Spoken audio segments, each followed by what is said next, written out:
Mercy, how are you? I'm good, thank you. Pleasure to be here interviewing you. I've been looking forward to this one. I've been covering you from afar, i.e. watching your progress over the years, and writing little articles here, there, and everywhere. But it's nice to be able to, put a face to the whole proceedings. You're still only 19. 18. Yeah. Right, got that wrong. Okay, so your name started to ring out though. I mean, how does that feel? Feels okay, I guess. It's a bit exciting as well to kind of people know who you are before you meet them, and they know a bit about you, they know a bit of background on you. So it's kind of exciting to meet people that know you, but you haven't met them yet. So I think it's always a new experience, which is really enjoyable. For my viewers, tell me where your love affair with weightlifting started. It started in secondary school. I initially took it up for PE GCSE just to increase my grade, and then eventually I just started going to the after school sessions. I was just getting more and more involved, and then when I left secondary school I was still weightlifting, so I thought this is a sport that I'm good at, so just stuck at it. From my research, your bronze medal at the European Youth Championships is your greatest achievement to date, from my research. Would you agree with that? And it is, but I got a European junior medal last year as well. Right, so which one out of those two would you? I think they're equivalent. Yeah. It's just going through the age ranks now, so it's very important that I medal at these events and try and do my best and be amongst the top 3, top 5 area. So hopefully the next one that I've got my eyes on, I want a full European set, so I'm looking for a senior medal hopefully soon.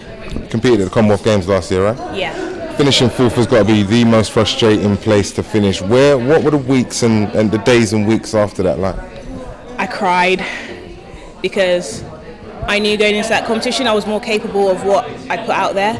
Probably one of my worst performances to date. But looking back at it, I had to be happy because it could have gone much worse. I could have not ranked at all, because it did get into a really, I would say, rocky place where I had one more attempt just to stay in the competition. So it's a learning curve. I was going to say, as an experience, how was it for you?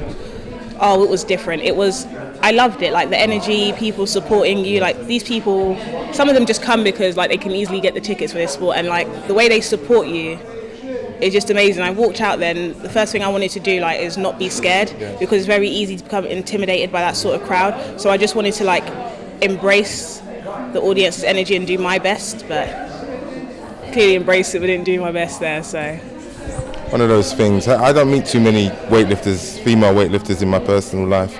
How is what you do embraced by family, friends and new people? What's the typical reaction? At first with my mum, I would say she wasn't excited about the whole idea of me weightlifting. She thought it was quite dangerous at first, but she finally got round it, and she's very supportive at the moment. All my family are very supportive.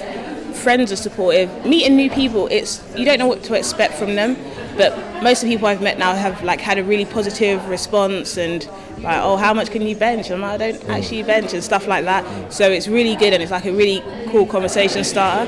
So yeah. Talking about how much you bench, you got a boyfriend?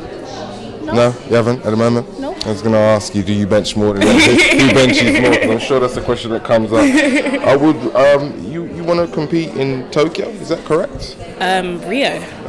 See, I read that it was Tokyo, and I thought, why did she skip Rio? So basically, on the world class program, our aim is to get 2 women to go to the Rio Olympics, and that's to rank top 8. And in Tokyo, we're looking for females to medal. So Tokyo is always on the cards, but Rio first, and we'll just see how that goes, whether I qualify and all of that stuff. So we're here at the WST Awards. Be a game changer, as it says behind the board. How seriously do you think women's sport is taken nowadays? And what are your thoughts on how the landscape seems to be changing? Because I think that women in sport, it's been an evolution in terms of people respecting what they do and the fact that they do it as seriously as the men do. What are your thoughts on that? I think it's coming along a very long way. It's more respected now, because obviously traditionally sport and females is a bit controversial, but now I think everyone's more accepting. We're in a modern day and age where women are going to do sport and they're going to be good at it. So female role models? Female role models? Sporting, of course. I would say Perry Shake Straighten. Why? Why Perry? That's some unusual. I like Perry, by the way.